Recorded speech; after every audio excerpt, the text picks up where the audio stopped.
joy only exists when life is going well, then it is not the joy the Bible speaks about. We often can treat joy as a fragile emotion, something that appears when circumstances are favorable and disappears the moment suffering arrives. When life is easy, we feel joyful and happy. But when life is painful and we go through suffering, joy seems impossible. But Scripture presents a radically different understanding. Biblical joy is not a passing mood or an emotional high.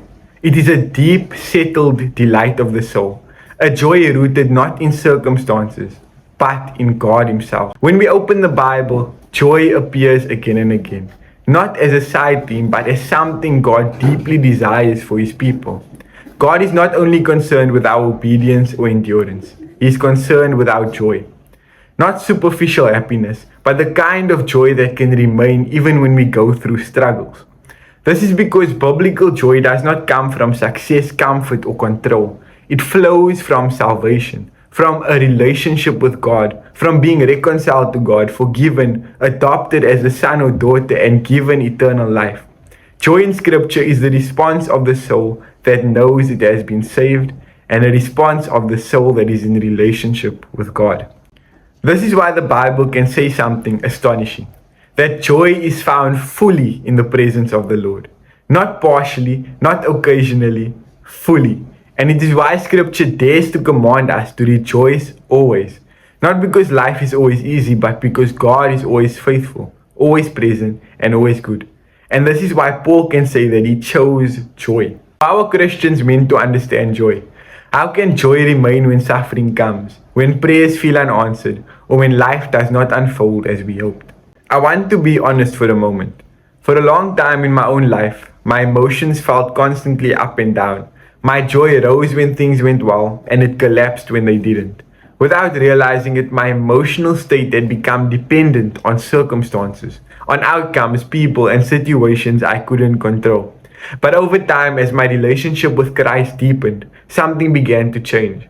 Difficult situations still came, emotions still rose and fell, but my response to those situations became more rested in Christ. And in that resting, I found a deeper, more meaningful joy. Not loud or dramatic, but steady and real. Not because life became easy, but because Christ became my anchor and my joy and my refuge. Scripture begins by showing us where joy truly comes from.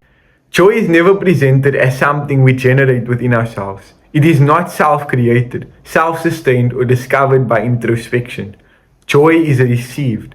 Psalm 16 verse 11 says that in the presence of the Lord there is fullness of joy. That means joy is not found in outcomes, achievements, or seasons of peace. It is found in God Himself. Where God is, joy is available.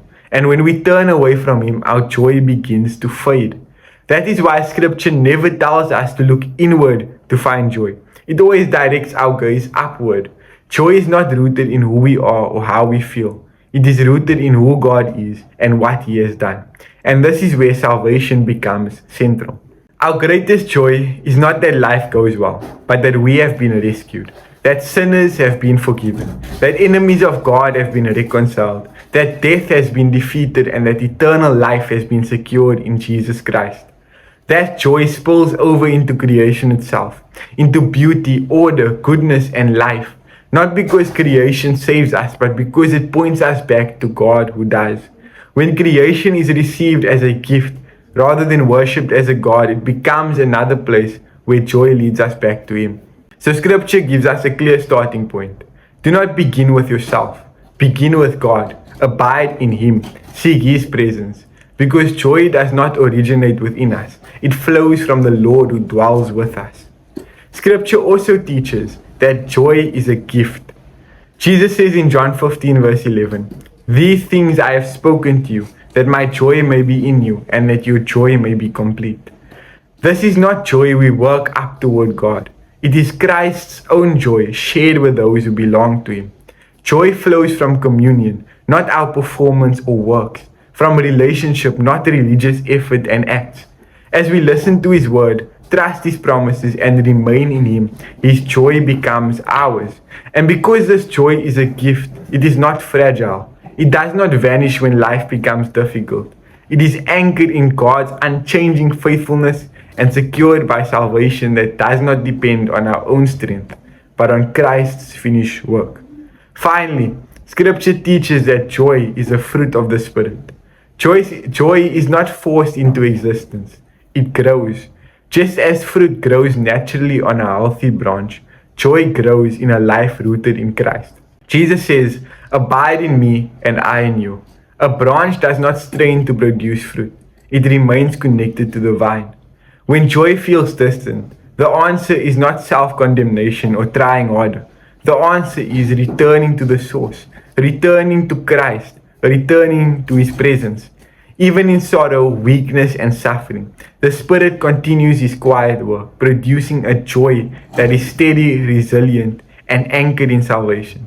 This is not the denial of pain, but the presence of hope beneath it. So let us conclude here. Do not wait for life to become easier before you rejoice. Do not chase joy as though it was separate from God. Turn your heart toward God. Abide in Jesus Christ. Rest in the salvation He has given you. As Augustine once wrote, "You have made us for yourself, O Lord, and our hearts are restless until they rest in you." That rest is not emptiness, it is joy. Deep, settled, abiding joy. If you are weary, seek God. If your joy feels distant, return to Him. If life feels heavy, draw near to God. Because when you come to God, you do not only find His peace, you find rest. And in His presence, you find fullness of joy. God bless.